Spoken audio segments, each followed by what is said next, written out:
നാൾതോറും നമ്മുടെ ഭാരങ്ങളെ ചുമക്കുന്ന കർത്താവ് വാഴ്ത്തപ്പെടുമാറാകട്ടെ. എല്ലാ പ്രിയപ്പെട്ടവർക്കും പ്രഭാത വന്ദനം. ഇത് പ്രഭാത സന്ദേശം. കഴിഞ്ഞ ചില നാളുകളായി നാം കേൾക്കുന്ന ഒരു വാക്കാണ് ഭയം വേണ്ട, ജാഗ്രത മതി. പല മീഡിയയിൽ കൂടെ നാം കേട്ടുകൊണ്ടിരിക്കുകയായിരുന്നു. കഴിഞ്ഞ ചില വർഷങ്ങളായി നാം കേട്ടുകൊണ്ടിരിക്കുകയാണ്. ലോകത്തിൽ വന്ന ചില സംഭവവികാസങ്ങളെ വിലയിരുത്തി നാം നോക്കുമ്പോൾ നാം കേൾക്കുന്നൊരു വാക്കാണ് ഭയം വേണ്ട, ജാഗ്രത മതി. എന്നാൽ ഈ ജാഗ്രത എത്രത്തോളം നമുക്ക് ആശ്വാസവും മനസ്സുഖവും കിട്ടുമെന്നത് സംശയമുള്ള കാര്യം തന്നെയാണ്. എന്നാൽ നാം വിശുദ്ധ വേദപുസ്തകത്തിലേക്ക് കയറി ചെല്ലുമ്പോൾ തൻ്റെ ഒലിവുമല പ്രഭാഷണത്തിൽ തൻ്റെ ശിഷ്യന്മാരുമായി ഇരിക്കുമ്പോൾ ശിഷ്യന്മാർ ചോദിച്ച ചോദ്യമാണ്, കർത്താവേ, നിൻ്റെ വരവിനും ലോകാവസാനത്തിനും ലക്ഷണങ്ങൾ എന്താണ്? മത്തായിയുടെ സുവിശേഷം 24-ാം അധ്യായം, മർക്കോസിൻ്റെ സുവിശേഷം 13-ാം അധ്യായം, ലൂക്കോസിൻ്റെ സുവിശേഷം 21-ാം അധ്യായങ്ങളിലൂടെ നാം യാത്ര ചെയ്യുമ്പോൾ വരവിൻ്റെ ലക്ഷണങ്ങളെ, യുഗാവസാനത്തിൻ്റെ കാലഘട്ട അവസാനത്തിൻ്റെ ലക്ഷണങ്ങളെക്കുറിച്ച് കർത്താവ് അവിടെ പറയുന്നത് നമുക്ക് കാണുവാൻ കഴിയുന്നു. അതിൽ നിന്ന് ഒരു വാക്ക് നമുക്ക് കേൾക്കുവാൻ കഴിയുന്നത് ഇങ്ങനെയാണ്. മത്തായിയുടെ സുവിശേഷം 24-ാം അധ്യായത്തിൻ്റെ 33-ാം വാക്യം നാം വായിക്കുമ്പോൾ, അങ്ങനെ നിങ്ങൾ ഇതൊക്കെയും കാണുമ്പോൾ അവൻ അടുക്കൽ വാതിക്കൽ തന്നെ ആയിരിക്കുന്നു എന്ന് അറിഞ്ഞുകൊള്ളുവിൻ. അങ്ങനെ നിങ്ങൾ ഇതൊക്കെയും കാണുമ്പോൾ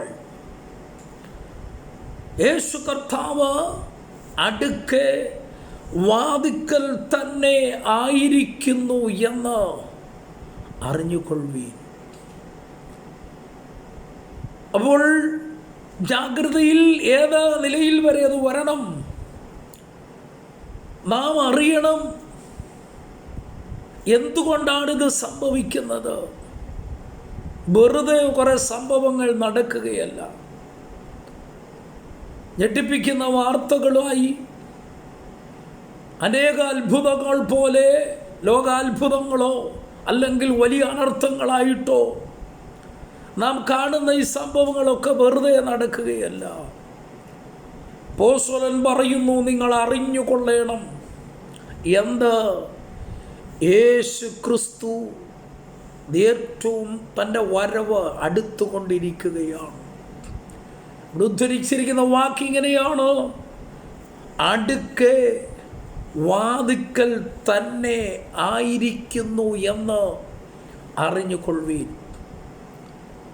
ഒരു സത്യം നമുക്കിതിൽ നിന്ന് മനസ്സിലാക്കുവാൻ കഴിയുന്നത്, ഈ സംഭവങ്ങൾക്ക് പിന്നിലല്ല, ഈ ലക്ഷണങ്ങൾ, ഈ അടയാളങ്ങളൊക്കെ കാണുമ്പോൾ അതിൻ്റെ അകത്തൊരു അസ്വാഭാവികതയുമില്ല. മറിച്ച് ഇത് ചിലതിൻ്റെ ലക്ഷണങ്ങളാണ്, അടയാളങ്ങളാണ് എന്ന് നമുക്ക് കാണുവാൻ കഴിയുന്നു. വാഴ്ത്തപ്പെട്ട വീണ്ടെടുപ്പുകാരനായ നമ്മുടെ രക്ഷകനായിരിക്കുന്ന, നമ്മുടെ സഭയുടെ നാഥനായിരിക്കുന്ന യേശു കർത്താവിൻ്റെ വരവ് ഏറ്റവും അടുത്തുകൊണ്ടിരിക്കുന്നു എന്ന് ഈ സംഭവങ്ങളെല്ലാം വിളിച്ചു പറയുകയാണ്. ആകയാൽ നാം എന്ത് ചെയ്യണം? ഇത് അറിഞ്ഞുകൊണ്ട് തന്നെ കർത്താവിൻ്റെ വരവിന് വേണ്ടി ഒരുക്കപ്പെടുവാൻ, അനേകരെ ഒരുക്കുവാൻ, നാമും അതിനായി ഒരുങ്ങുവാൻ, കാത്തിരിക്കുവാൻ ഈ നാളുകളിലായി നമ്മെ തന്നെ ഏൽപ്പിച്ചു കൊടുക്കാം. അതിനായി ദൈവം നമ്മെ എല്ലാവരെയും ബലപ്പെടുത്തട്ടെ. ദൈവം എല്ലാവരെയും അനുഗ്രഹിക്കുമാറാകട്ടെ. ആമേൻ.